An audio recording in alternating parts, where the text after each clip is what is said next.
हाँ तो फिर बच्चों क्या हाल चाल, एक बार पुनः सभी कोचिंग क्लासेस पर स्वागत है। क्लास 12th केमिस्ट्री एनसीईआरटी में कौन सा चैप्टर चल रहा है? Chapter number 4।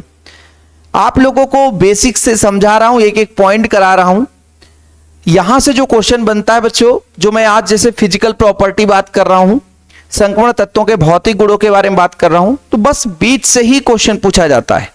मतलब थ्योरी एकदम डीप में पढ़ना पड़ेगा। जो बच्चा थ्योरी पे ध्यान नहीं देगा उसको कुछ भी समझ में नहीं आएगा। इसलिए आप लोग क्लास को पूरा देखा करें, साथ में नोट्स भी ले लें। सरल भाषा में नोट्स मिल जाएगा आपको, है ना। एक छोटा सा अमाउंट लगता है। कॉन्टेक्ट नंबर है 96 85 29 91 49, 9685299149 मेरा पर्सनल नंबर है। व्हाट्सअप करें, जानकारी लें, नोट्स लें, प्रॉपर तैयारी करें। चलिए शुरू करते हैं बच्चों धात्विक गुण के बारे में। हालांकि आप जब पहले लेक्चर में पढ़े कि सर जो डी ब्लॉक के एलिमेंट्स है वो सभी के सभी धातु हैं। धातुओं का मतलब क्या है कि भाई विद्युत का और ऊष्मा का सुचालक हो, जिसमें आसानी से विद्युत धारा प्रवाहित हो सके, जिसमें आपका है ना ऊष्मा का प्रवाह हो सके। धातुओं का प्रॉपर्टी होता है कि वो कठोर होता है, लेकिन कुछ अपवाद है। जैसे आपका पारा ही क्या है, द्रव अवस्था में पाया जाता है, ठीक है। गलनांक क्वथनांक इसकी उच्च होगी, धातु है, कठोर अवस्था में पाया जाएगा, ठीक। ऐसे ही बच्चों तन्यता का गुण पाया जाता है, आघात वर्धनीयता का गुण पाया जाता है। और सबसे बड़ी बात यह है कि जो डी ब्लॉक के एलिमेंट्स है बच्चों, तो आपको पता है कि अंतिम इलेक्ट्रॉन डी कक्षक में प्रवेश करता है, और जब डी कक्षक में प्रवेश करता है तो सहसंयोजी बंध बनाने की क्षमता रखता है। अयुग्मित इलेक्ट्रॉन के कारण ही विद्युत चालन का पाया जाना होता है। देखो भाई, विद्युत चालन किस में होगा? जिसके बाह्यतम कोश में मुक्त इलेक्ट्रॉन पाए जाएंगे। यदि मुक्त इलेक्ट्रॉन नहीं पाया जाएगा तो विद्युत धारा का प्रवाह नहीं होगा, आप सबको पता है।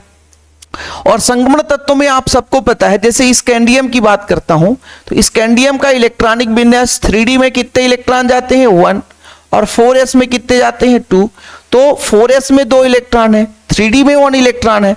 और यही अयुग्मित इलेक्ट्रॉन इधर उधर चालन का महत्वपूर्ण योगदान प्रदर्शित करते हैं, मतलब इधर उधर चल सकते हैं। और जब इलेक्ट्रॉन अपने जगह से यहां वहां चलने लग गया, मतलब धारा प्रवाह होगा, क्योंकि यदि इलेक्ट्रॉन निकल कर गया, वहां से आवेश उत्पन्न हुआ, वही आवेश का प्रवाह होता है, ठीक है। तो भाई इसमें चालन भी पाया जाएगा। गलनांक क्वथनांक उच्च होता है, क्योंकि ये जो आपका 3D है बच्चों, इसमें मान लीजिए एक अयुग्मित इलेक्ट्रॉन है, तो ये आसानी से एक बंध सहसंयोजी बंध बना सकता है। कितना? एक सहसंयोजी बंध बना सकता है, क्योंकि एक अयुग्मित इलेक्ट्रॉन है, किसी के साथ एक इलेक्ट्रॉन लेकर के सहसंयोजी बंध बना सकता है कि हमने एक इलेक्ट्रॉन दिया, भैया तू भी एक इलेक्ट्रॉन दे दो, तो मजबूत बंध बनता है। इसके कारण से इनका गलनांक क्वथनांक भी क्या होता है? उच्च होता है। तो धात्विक गुण में आप लोगों को क्वेश्चन पूछा जाता है कि धात्विक गुण डी ब्लॉक के तत्वों के धात्विक गुण के लक्षण बताओ। यहां से क्वेश्चन ऐसे पूछा जाता है, तो आप लोग क्या बताओगे? पहला लक्षण मैंने कहा कि धातु मुख्यतः उच्च कठोर वाले होते हैं, मतलब धातु जो है उच्च कठोर वाले होते हैं, या उच्च इनकी जो प्रॉपर्टी है, गुण जो है ना, अत्यंत कठोर है ना। अपवाद आप लिख देना भाई, द्रव पारा जो है वो द्रव अवस्था में पाया जाता है। हाँ, धातु गैस नहीं हो सकता, धातु गैस नहीं हो सकता। आप कहोगे सर हाइड्रोजन को हम धातु मानते हैं, नहीं, उसको हम गैस मानकर चलते हैं, ठीक है। हाइड्रोजन अपवाद है, इन्हीं क्षारीय समूह में पहला तत्व तो हाइड्रोजन है, उसको क्षारीय धातु मतलब धातु समूह में रखा गया, तो भाई वो आपका हम गैस को धातु नहीं मानेंगे। तो मुख्यतः ये कठोर होते हैं, निधातु जो है कठोर होता है, पहला प्रॉपर्टी लिख दोगे। जब कठोर है तो समझते हैं कि इसका गलनांक क्वथनांक कुछ होगा, है ना। धात्विक लक्षण की बात करें, इसलिए धातु क्यों है? क्योंकि इसका गलनांक क्वथनांक भी उच्च होता है। सर पता कैसे चलता है? जब गलाते हैं तब तो गलनांक पता चलेगा, तो प्रायोगिक अध्ययन के बाद इसका पता चलेगा भाई गलनांक क्वथनांक कुछ होता है, ठीक है। ये जैसे इसका तन्यता का गुण भी पाया जाता है, जैसे सोना खींचने पर बढ़ जाता है। अगाध वर्धनीयता का भी गुण पाया जाता है, तन्य और अगाध वर्धनीयता है, ठीक है। गलनांक क्वथनांक कुछ आपको पता ही है, सहसंयोजी बंध बनाने की क्षमता रखता है। तो ये तमाम प्रॉपर्टी धात्विक लक्षण के प्रमुख कारण है, ठीक है। कि धात्विक लक्षण कोई भी पदार्थ धातु कब होगा? जब वो विद्युत और ऊष्मा का चालन करेगा, पहली प्रॉपर्टी, है ना। दूसरा, वो सहसंयोजी बंध बनाने की क्षमता रखता है, तन्यता का गुण पाया जाए, है ना। और बच्चों उच्च तनन शक्ति पाई जाए, गलनांक क्वथनांक थोड़ी सी उच्च हो, तो ये आपका क्या कहलाता है? ये आपका मेटल कहलाता है, धातु कहलाता है। देखो जरा यहाँ पर सभी संक्रमण धातु यानी जो तत्व है वो धातु है, उनकी धात्विक चमक पाई जाती है, इसका घनत्व भी उच्च होता है, गलनांक क्वथनांक इनका उच्च होता है, आघात वर्धनीयता तथा तन्यता का गुण पाया जाता है, इनमें उच्च तनन शक्ति होती है, कठोरता और भंगुरता पाई जाती है, ये विद्युत तथा ऊष्मा के सुचालक होते हैं, है ना। इस प्रकार से बच्चों ये आपके धात्विक गुण के प्रमुख लक्षण हैं। तो ये क्वेश्चन पूछा जाएगा 2 नंबर में कि धात्विक गुण, संक्रमण धातुओं के धात्विक गुण के प्रमुख लक्षण बताओ या धात्विक गुण बताओ, तो फिर आप लोग बता पाओगे। इसका स्पष्टीकरण देखते हैं कि क्यों ऐसा है, ऐसा क्यों है, चमक क्यों पाई जाएगी, चालन क्यों होगा। तो मैंने आपको बताया ना कि वाहतम कोश के इलेक्ट्रॉन ही सबसे महत्वपूर्ण उत्तरदायी रखते हैं। एनएस में, वाहतम कोश में एस में 1 या 2 इलेक्ट्रॉन होंगे, साथ में डी कक्षक में इलेक्ट्रॉन होंगे। अच्छा, दूसरी चीज और है, आप लोगों को मैं बता दूं कि जैसे हमने बात करा बच्चों, जैसे आपका n-1 डी में इलेक्ट्रॉन प्रवेश करता है, सही है, और आपका ns में, इनमें जो ऊर्जा का जो अंतर है बच्चों लगभग समान पाया जाता है, मतलब बहुत कम अंतर होता है ना, बहुत कम अंतर, समान या बहुत कम अंतर होता है, बहुत कम अंतर होता है। इसलिए इलेक्ट्रॉन भी यहां से कूदने के साथ साथ यहां से भी कूदने की सक्षम रखता है ना, याद रखिएगा आप लोग। चलो देखिए, संक्रमण धातुओं की तुलनात्मक निम्न आयनन ऊर्जा में होती है, इसके बाह्यतम ऊर्जा स्तर NS1 अथवा NS2 होते हैं। मतलब जैसे आपने कहा NS1 या किसी में NS2 होता है।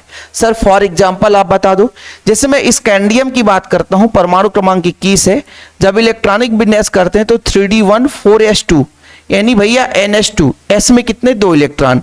अब जब मैं बात करता हूं क्रोमियम का, परमाणु क्रमांक 24 ही है, परमाणु क्रमांक 24 होता है, स्कैंडियम, टाइटेनियम, वेनेडियम, क्रोमियम, तो 3 इलेक्ट्रॉन और बढ़ जाएंगे, 3 इलेक्ट्रॉन बढ़ जाएंगे, तो जब 3 इलेक्ट्रॉन बढ़ेंगे तो ये 5 हो जाएगा और 4s1 हो जाएगा। अपवाद तो आपने पढ़ा होगा, तो या तो वाह्यतम कोश में NS1 या NH2 होगा, यानी S में 1 या 2 इलेक्ट्रॉन होंगे, 1 अथवा 2 इलेक्ट्रॉन होते हैं, जिसके परिणामस्वरूप धात्विक बंध बनता है। मतलब S में 1 या 2 इलेक्ट्रॉन होते हैं तो भाई किसी अन्य से धातु के साथ, है ना, सहसंयोजी बंध बनाने की क्षमता रखता है, किसी अन्य भी परमाणु के साथ वो बंध बनाने की क्षमता रखता है। ओके, धात्विक बंध के अतिरिक्त इसके डी कक्षक में, ये डी कक्षक लिख लेना, डी कक्षक में अयुग्मित इलेक्ट्रॉन की उपस्थिति से DN-DN सहसंयोजी बंध बनाने की क्षमता होती है। जैसे पहले बच्चों इसमें ये बोला गया कि जब हम संक्रमण धातुओं के बारे में बात करते हैं तो इसमें S में तो मान लीजिए इलेक्ट्रॉन ही है, तो S भी इलेक्ट्रॉन ले दे करके बंध बनाने की क्षमता रखता है, लेकिन डी कक्षक भी अयुग्मित होता है, डी कक्षक भी क्या होता है, अयुग्मित होता है। उस अयुग्मित इलेक्ट्रॉन जो है अन्य धातु या अन्य परमाणु के साथ सहसंयोजी बंध बनाने की क्षमता रखता है।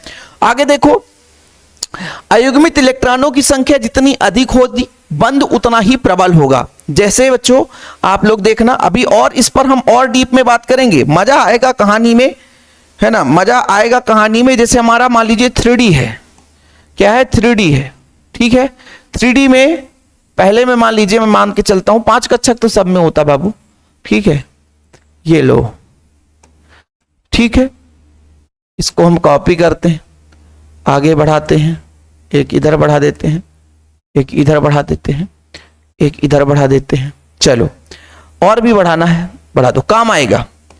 अब जब मैंने कहा कि इसमें 1 इलेक्ट्रॉन है, इसमें 2 इलेक्ट्रॉन है, इसमें 3 इलेक्ट्रॉन है बच्चों, ठीक है, इसमें 4 इलेक्ट्रॉन है, इसमें 5 इलेक्ट्रॉन है, सॉरी इसमें 5 इलेक्ट्रॉन है, ठीक है, इसमें 5 इलेक्ट्रॉन है, मतलब इसमें 1 था, इसमें 2 था, इसमें 3 था, इसमें 4 था, इसमें 5 हो गया, इसमें 6 हो गया, फिर इसमें मान लीजिए फिर अयुग्मित इलेक्ट्रॉनों की 6 हो गया, तो ऐसे इलेक्ट्रॉन भरे जाएंगे। अब जब किसी अन्य परमाणु के साथ ये बंध बनाने की कोशिश करेंगे तो कोई अन्य जो परमाणु आएगा, कोई भी परमाणु आएगा बच्चों, तो परमाणु जो है एक ही इलेक्ट्रॉन के साथ साझा करेगा, तो एक ही बंध बनेगा, एक ही इलेक्ट्रॉन के साथ बंध बनेगा। तो ये बताओ, है ना, यहां पर एक बंध बन रहा है और यहां पर दो बंध बन गया, तो कौन ज्यादा अधिक मजबूत होगा, कौन ज्यादा बंध से मजबूत होगा, ज्यादा कठोर होगा, या उसका गलनांक उथरांक कुछ होगा? तो जैसे जैसे हम बंध की बात करते हैं, अयुग्मित इलेक्ट्रॉन बढ़ने के कारण वो बंध भी उतना ही मजबूत होता जाता है। जैसे हमने कहा कि घर में एक व्यक्ति है, तो एक व्यक्ति के साथ भागीदारी, दो व्यक्ति है तो दो व्यक्ति से चार हो गए, फिर तीन व्यक्ति से, है ना, मतलब अयुग्मित इलेक्ट्रॉन जितने होंगे, जैसे यहां पर तीन है तो बंध उतना और ज्यादा प्रबल हो जाएगा। फिर चार है प्यारे बच्चों, तो चार के साथ बंध बनाया, थोड़ा और प्रबल हो गया।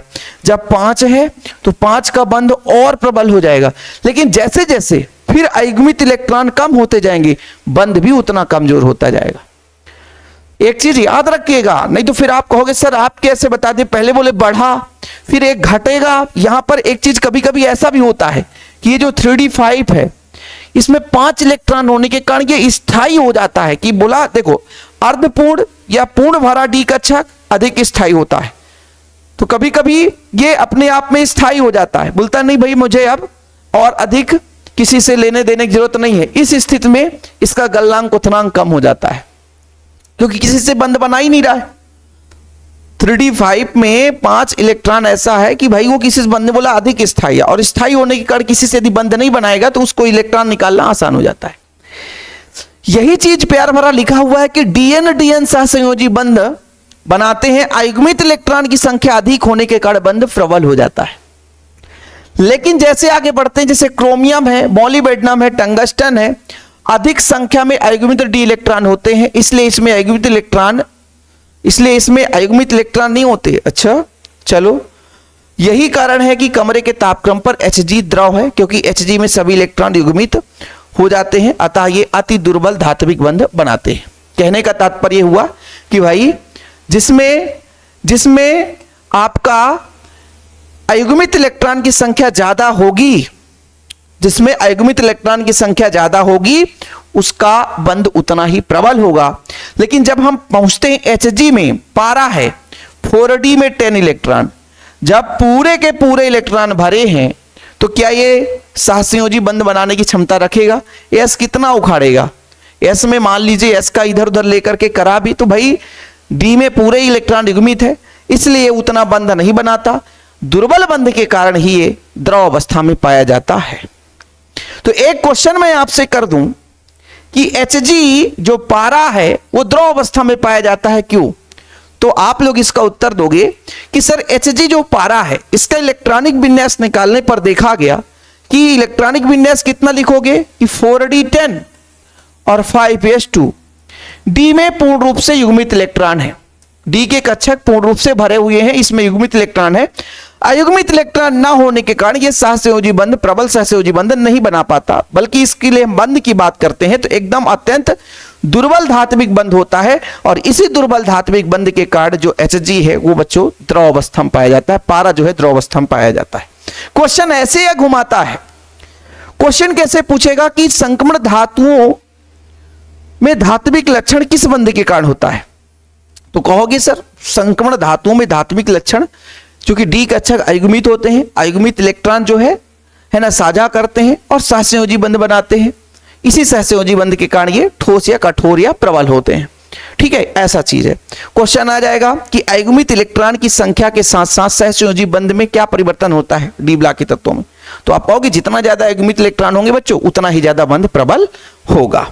कहानी में ट्विस्ट आया, क्या ट्विस्ट आया बाबूजी?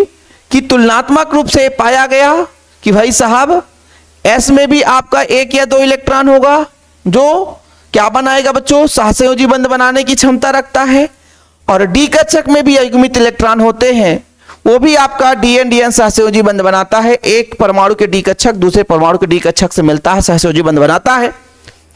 लेकिन बात करा हमने कि सहसंयोजी बंध मजबूत कितना होगा? जितना ज्यादा अयुग्मित इलेक्ट्रॉन पाए जाएंगे बंध उतना ही प्रबल होगा। अयुग्मित इलेक्ट्रॉन की संख्या यदि कम है बच्चों तो बंध दुर्बल हो जाएगा। जिसमें डी में पूरे इलेक्ट्रॉन भरे हुए हैं वो प्रबल धात्विक बंध नहीं बनाता बल्कि दुर्बल धात्विक बंध बनाता है। जिसमें डी में पूरे भरे जाते, इसी कारण से आपका पारा क्या है, वो किस अवस्था में पाया जाता है? वो द्रव अवस्था में पाया जाता है। ठीक है, चलो क्लियर है? कारण भी स्पष्ट हमने बता दिया भाई। ठीक, क्रोमियम ये थोड़ा सा अयुग्मित द्विकक्षक होते इसलिए इसे कठोर होता है। ये भी थोड़ा सा गड़बड़ है, यहाँ पे एक लाइन नहीं लिखा गया, वही तो मैं सोचा नोट्स में मैंने बढ़िया लिखा था यार, ये में क्या है। देखो क्रोमियम, मॉलिब्डेनम, टंगस्टन ये कठोर होते हैं। कठोर क्यों होंगे? क्योंकि इसमें अयुग्मित इलेक्ट्रॉन की संख्या ज्यादा होगी। क्रोमियम की मैंने बात करी थी, क्रोमियम की बात करी थी तो 3d 5 और 4s2, अब पूरे 5 के 5 अयुग्मित हैं और बढ़िया बंध बना लेंगे, तो समझ रहे हो ना। चलो ठीक है, चीजें क्लियर हो गए बच्चों। मैं जो आपको समझाया हूं उम्मीद करता हूं अभी और आगे समझाऊंगा, चिंता ना करें। फिलहाल अभी आप लोग धात्विक गुण के बारे में आपको पता हो गया कि भाई ये सहसंयोजी बंध बनाने की क्षमता क्यों रखता है, क्योंकि डी कक्षक में अयुग्मित इलेक्ट्रॉन है। जैसे जैसे अयुग्मित इलेक्ट्रॉन की संख्या बढ़ेगी बंध उतना ही प्रबल होगा और उतना ही ज्यादा वो कठोर होगा। लेकिन जैसे जैसे अयुग्मित इलेक्ट्रॉनों की संख्या कम होगी, मतलब भाई स्वतः वो ज्यादा युग्मित होगा और कम बंध बनेगा, तो उतना ही सहसंयोजी बंध दुर्बल होता जाएगा और उतना ही कठोरता उसकी कम होगी। और इसी कारण से Hg है, डी में पूरे इलेक्ट्रॉन है, जब डी में पूरे इलेक्ट्रॉन है इस कारण से वो बंध नहीं बना पाता। चलिए आगे चलते हैं बच्चों, ये अपना कहानी हो चुका है कंप्लीट। अच्छा, एंथैल्पी के बारे में लास्ट में चर्चा करेंगे। एंथैल्पी सबसे पहले आप लोग चलो एंथैल्पी देख लेते हैं। एंथैल्पी क्या है? एंथैल्पी देखो जरा, परमाणु कण की एंथैल्पी, देखो क्या बोला है, परमाणु कण की एंथैल्पी। किसी पदार्थ के एक मोल को उसके अवयवी परमाणु गैसीय अवस्था में परिवर्तन के लिए आवश्यक ऊर्जा को हम परमाणु कण की एंथैल्पी कहते हैं। मतलब कोई पदार्थ है उसके एक मोल को हम किस अवस्था में बदलेंगे बच्चों? गैसीय अवस्था में बदलेंगे, तो जो एनर्जी लगेगा वो एंथैल्पी है ना, परमाणु कण की एंथैल्पी कहलाता है। देखो जरा, संक्रमण तत्वों के परमाणु कण की एंथैल्पी का मान उच्च होता है। उच्च होने का कारण क्या है? क्वेश्चन ऐसे ही आता है बच्चों, है ना, कि क्वेश्चन कैसे आएगा, संक्रमण तत्वों का या संक्रमण धातुओं का परमाणु की एंथैल्पी उच्च होती है क्यों? क्वेश्चन ऐसे पूछता है। क्वेश्चन ऐसा नहीं पूछेगा कि संक्रमण धातुओं के परमाणु कण की एंथैल्पी को समझाइए, ऐसा नहीं पूछेगा। परमाणु कण की एंथैल्पी उच्च होता है क्यों, ऐसा क्वेश्चन पूछेगा। परमाणु कण की एंथैल्पी उच्च होता है क्यों, ऐसा क्वेश्चन पूछेगा। तो इसका प्रमाणीकरण में क्या होगा कि संक्रमण तत्वों में प्रबल धात्विक बंध होता है। कौन सा बंध पाया जाए बच्चों? प्रबल धात्विक बंध। कौन सा बंध? प्रबल धात्विक बंध। बंध कैसा है? प्रबल धात्विक बंध होता है। संयोजी इलेक्ट्रॉन जितने अधिक होंगे, मतलब संयोजी इलेक्ट्रॉन कहने का मतलब अयुग्मित इलेक्ट्रॉन, जैसे भी आपने पढ़ा कि संयोजित अयुग्मित इलेक्ट्रॉनों की संख्या जितनी अधिक होगी धात्विक बंध उतना ही प्रबल होगा। आपको बताया ना अभी, जस्ट इसके पहले बाबू, जस्ट इसके पहले आपने पढ़ा ये कि अयुग्मित इलेक्ट्रॉनों की संख्या लगातार बढ़ती जाती है तो बंध उतना ही प्रबल होता जाता है, बंध उतना ही प्रबल होता जाता है। परमाणु कण की एंथैल्पी भी उतनी अधिक होती है। देखो भाई, एंथैल्पी का मतलब यह है कि जैसे मान ली कोई ठोस है, उसको किस अवस्था में बदलना है? गैस अवस्था में, तो एनर्जी ज्यादा लगाना पड़ेगा। एनर्जी ज्यादा, जितना ज्यादा वो मजबूत बंध होगा उतनी ही ज्यादा एनर्जी लगेगी। इसलिए बोला गया परमाणु कण की एंथैल्पी भी उतनी ही उच्च होती है। इसके पीछे कारण है बच्चों कि डी में अयुग्मित इलेक्ट्रॉन होते हैं, जितना ज्यादा अयुग्मित इलेक्ट्रॉन होंगे उसका धात्विक बंध उतना प्रबल होगा, इसके लिए उसकी लिए एंथैल्पी का मान अधिक होगा, ऊर्जा अधिक लगेगी, है ना। चीजें क्लियर? 3D श्रेणी के तत्वों की तुलना में यह एंथैल्पी 4D और 5D के तत्वों से अधिक होती है। क्या बोला? 3D श्रेणी के तत्वों की तुलना में यह एंथैल्पी है ना 3D और 4D में अधिक होता है। 3D और 4D में परमाणु क्रमांक बढ़ेगा, आकार बढ़ेगा, एंथैल्पी का मान तो बढ़ेगा ही। ठीक है, तो ये मैं कारण बता दिया। क्वेश्चन कैसे पूछा जाएगा? संक्रमण धातुओं के परमाणु कण की एंथैल्पी उच्च होती है क्यों, यह क्वेश्चन पूछा जाता है। तो आप क्या बताओगे कि संक्रमण धातुओं के परमाणु कण की एंथैल्पी के उच्च होने के कारण होता है प्रबल धात्विक बंध। चूंकि संक्रमण धातुओं में अंतिम इलेक्ट्रॉन डी कक्षक में प्रवेश करता है और डी कक्षक में अयुग्मित इलेक्ट्रॉन पाए जाते हैं। अयुग्मित इलेक्ट्रॉन के कारण बंध प्रबल होता है। जितना ज्यादा अयुग्मित इलेक्ट्रॉन पाए जाते हैं उतना ही वो धात्विक प्रबल बंध बनाता है, और प्रबल बंध होने के कारण ऊर्जा की आवश्यकता ज्यादा होती है। इसलिए परमाणु कण की एंथैल्पी क्या होता है? उच्च होता है। क्लियर बाबूजी? चलो अब हम पहुंचते हैं गलनांक और क्वथनांक। गलाना, भाई किसी चीज को गलाना है तो ऊर्जा जो लगती है वो गलनांक कहलाती है। और ये गलनांक और क्वथनांक मैंने जो भी आपको सब कहानी समझाया उसी के अंतर्गत है। देखो मैं एक ग्राफ बताता हूं, थोड़ा सा ग्राफ लेकर चलता हूं, एनसीईआरटी का ग्राफ है बाबू। यहां पे आपको ये देखो एंथैल्पी है, परमाणु कण की एंथैल्पी है कि एंथैल्पी का मान बढ़ता है और फिर घट जाता है। ऐसे ही गलनांक क्वथनांक बढ़ता है फिर घट जाता है, ऐसे ही परमाणु कण के एंथैल्पी का मान बढ़ता है फिर घट जाता है। इस तथ्य को समझना है, इसके कारण को स्पष्ट समझना है। देखो, जो बच्चा कारण समझ जाएगा, जो बच्चा कारण समझ जाएगा, एनसीईआरटी का क्वेश्चन आए या कहीं से बीच से भी क्वेश्चन दे दे, वो बच्चा कर पाएगा। बोर्ड एग्जाम 2026 में एमपी बोर्ड में जो केमिस्ट्री का पेपर हुआ, उसमें क्वेश्चन कहां से आया? एनसीईआरटी के बीच से उठा करके दे दिया, ऐसे ही क्वेश्चन नहीं था। मान लो क्वेश्चन कहीं नहीं दिख रहा, एनसीईआरटी के बीच से क्वेश्चन उठाया और दे दिया। अब बच्चे परेशान हो गए। बच्चे क्या पढ़ के जाते हैं? पिछले 10 वर्षों के प्रश्न। टीचर आपको क्या देता है? पिछले 10 वर्षों के प्रश्न। टीचर क्या पढ़ाता है? विगत वर्षों में आएगा प्रश्न के आधारित क्वेश्चन। लेकिन बच्चा यहां पर एनसीईआरटी नहीं पढ़ा, इसलिए बच्चों हम सोचते हैं कि एनसीईआरटी का कोई पॉइंट आपको दिक्कत ना करे। ग्राफ ही दे दिया और बताए ग्राफ से क्या तात्पर्य, समझाओ आप। यदि आपको ग्राफ दे दिया और बोल दिया ग्राफ से क्या तात्पर्य समझाओ, बढ़िया मजा आएगा, थोड़ा समझिएगा। जो चीज आधा चीज समझ चुके हो आप लोग। मैं इसीलिए बाबू बड़ा लंबा वीडियो नहीं लाता हूं कि 1 घंटे पूरा क्लास खत्म। अरे क्लास खत्म ही नहीं हो सकता ना यार। उतना समझ लो जितना मैं समझाता हूं, उतने में परफेक्ट हो आप। मेरे पढ़ाने का तरीका अलग है, कम चीजें लेकिन बेहतर चीजें आपके पास होना चाहिए। अब देखो यहां पे बोला गया कि जैसे हम बात करते हैं टाइटेनियम है, स्कैंडियम होगा, फिर टाइटेनियम, वेनेडियम, क्रोमियम, लगातार इसकी गलनांक क्वथनांक में वृद्धि हुई, फिर मैग्नीज में अचानक कमी आ गई। चलो ठीक है, तो इसके लिए अपन को थोड़ी से फिर से हम उसी कंडीशन पर चलते हैं। आपको हम यहां पर थोड़ा समझाने वाले हैं 3D में कितने इलेक्ट्रॉन हैं। तो आप कहोगे सर 3D में 10 इलेक्ट्रॉन भर सकते हैं, लेकिन कक्षक की बात करें तो कक्षकों की संख्या टोटल 5 होती है।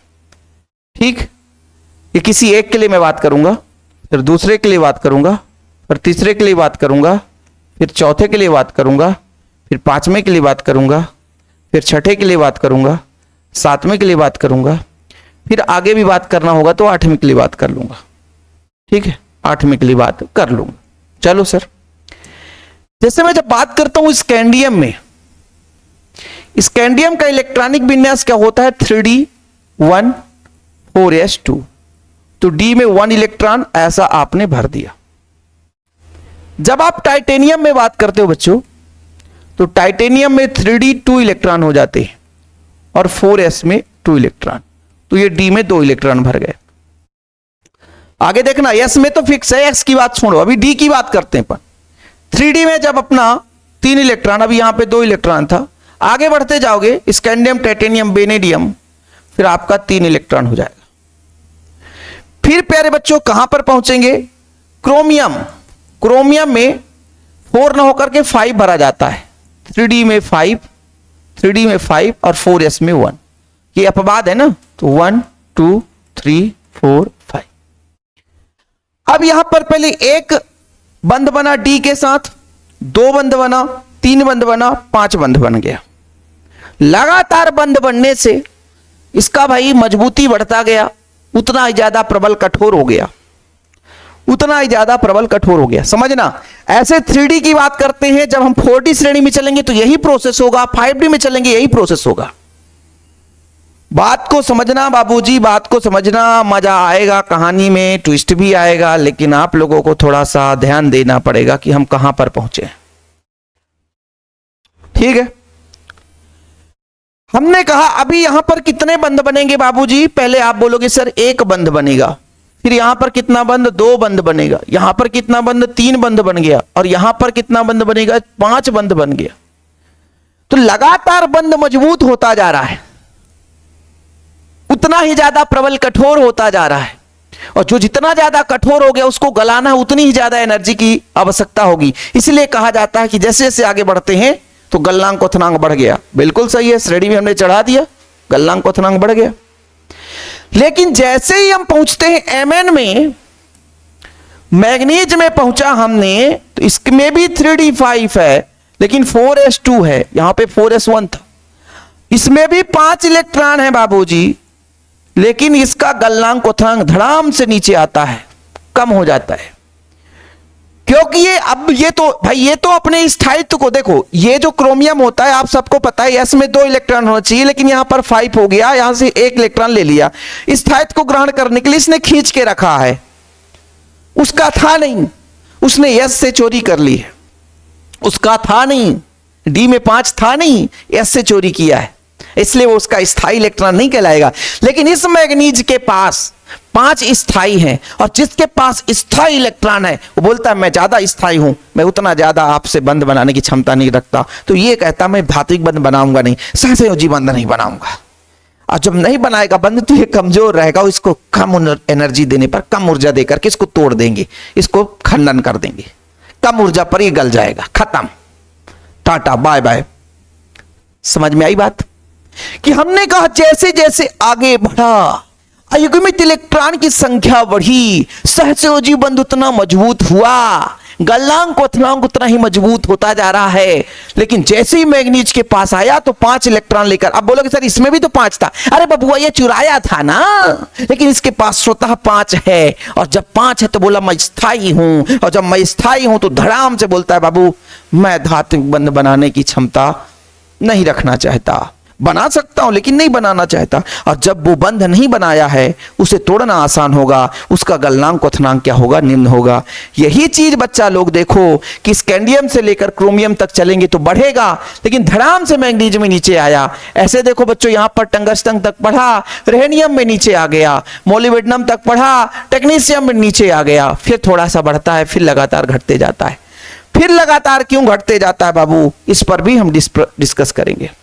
ये कहता है कि हम बंध नहीं बनाएंगे, लेकिन जब हम आगे बढ़ते हैं तो 3D में 6 इलेक्ट्रॉन, मतलब 1 2 3 4 5 6, लेकिन 4 अयुग्मित है, और इस अयुग्मित के कारण ये कहता है चलो हम बंध बना लेंगे, तो 4 बनाया। अब बंधों की संख्या लगातार कम होती जाएगी, आगे बढ़ेंगे बच्चों, इसमें 7 इलेक्ट्रॉन, 1 2 3 4 5 6 7, अब केवल 3 ही खाली है, तो 3 खाली में हम बोलते हैं कि ये 3 बंध बना लिया अलग से। अब बंध की संख्या भी कम होती जाती है, दुर्बल होता जाता है, इसी दुर्बलता के कारण इसका भाई जो मजबूती है कम होता जाता है, गलाना आसान होने लग जाता है। और आगे बढ़ेंगे बच्चों तो इसमें कितने इलेक्ट्रॉन 7 थे, फिर 8 हो जाएंगे, फिर 9 हो जाएंगे, तो भैया यही तो अपवाद है, फिर इसमें 10 हो जाते हैं, इसमें भी 10 हो जाते हैं, तो 5 3 8, ठीक है। इसमें तो पूरे 10, इसमें भी पूरे 10 है, तो ये दुर्बल धात्विक बंध, इनका गलनांक क्वथनांक बिल्कुल लो हो जाता है, इनका गलनांक क्वथनांक बिल्कुल लो, 0 के बराबर हो जाता है। देखना ना, मैं अभी ग्राफ दिखाता हूं, इसमें 2 बंध बनाया, जैसे भाई बंध बढ़ता गया, फिर बंध कम होते गया, फिर इनका ग्राफ बिल्कुल 0 हो जाता है, इनका ग्राफ बिल्कुल 0 हो जाता है। देखो जरा आकर के यहां पर देखो इनकी स्थिति देखो बाबूजी, इनकी स्थिति देखो, इनकी स्थिति देखो, कापर का, सोने का, एजी का, इसलिए तो कापर गलाया जाता है आसानी से, कापर जोड़ने के काम आता है। जैसे आप लोग देखोगे जब कभी कोई कंप्यूटर बनाता है, कोई इलेक्ट्रॉनिक उपकरण बनाता है, तो कापर से उसको जोड़ते हैं आसानी से, है ना, मेटल, कापर को जोड़ना आसान है।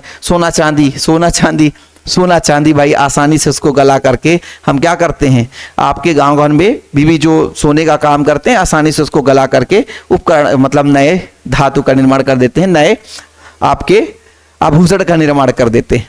कि इसका गलनांक क्वथनांक क्या होता है, निम्न होता है। गलनांक क्वथनांक की कहानी आपको समझ में आया कि नहीं बाबू? ठीक है, और भी ट्विस्ट आएगा भाई, ये हमने लिखा है स्पष्टीकरण थोड़ा सा, कि उच्च परमाणु कण ऊर्जा सिद्ध करती है कि संगमण धातुओं में प्रबल धात्विक बंध होते हैं, इसलिए गलनांक क्वथनांक भी क्या होता है, उच्च होता है। एक निश्चित श्रेणी में धात्विक शक्ति मध्य तक अयुग्मित इलेक्ट्रॉनों की उपलब्धता तक बढ़ती है। जैसे जैसे बच्चों अयुग्मित इलेक्ट्रॉनों की संख्या बढ़ती है तो गलनांक क्वथनांक भी बढ़ता जाता है, एवं उसके बाद अयुग्मित इलेक्ट्रॉन की उपलब्धता कम होती जाती है तो गलनांक भी मध्य के बाद, है ना, घटती जाती है। ये कारण हो गया। इसके बाद भी कुछ बचा है क्या, है ना? कुछ भी नहीं बचा भाई, ये तो एलिमेंट्स है। किस किस बच्चे से एलिमेंट्स याद हो गया है? पूरा एलिमेंट्स आपको पता होना चाहिए। Scandium, titanium, vanadium, chromium, manganese, iron, cobalt, nickel, copper, zinc, ये आपका 3D का है। Yttrium, zirconium, niobium, molybdenum, technetium, ruthenium, rhodium, palladium, silver, cadmium. फिर बच्चों लेंथेनियम के बाद hafnium, tantalum, tungsten, rhenium, osmium, iridium, पैलेटियम, प्लेटिनम। फिर गोल्ड आपका पारा हो जाएगा Hg। Actinium, rutherfordium, dubnium, seaborgium, bohrium, hassium, meitnerium, darmstadtium, roentgenium, copernicium. ये आप लोगों को याद रहना चाहिए, ये आपको याद रहना चाहिए। बाकी नोट्स के लिए हमने स्टार्टिंग में बता ही दिया है। जिन बच्चों को नोट्स लेना है तो मेरा पर्सनल नंबर 9685299149 9685292949 पर कांटेक्ट कर सकते हैं। फिलहाल अभी के लिए इतना ही। प्यार भरा नमस्कार। जय हिंद, वंदे मातरम।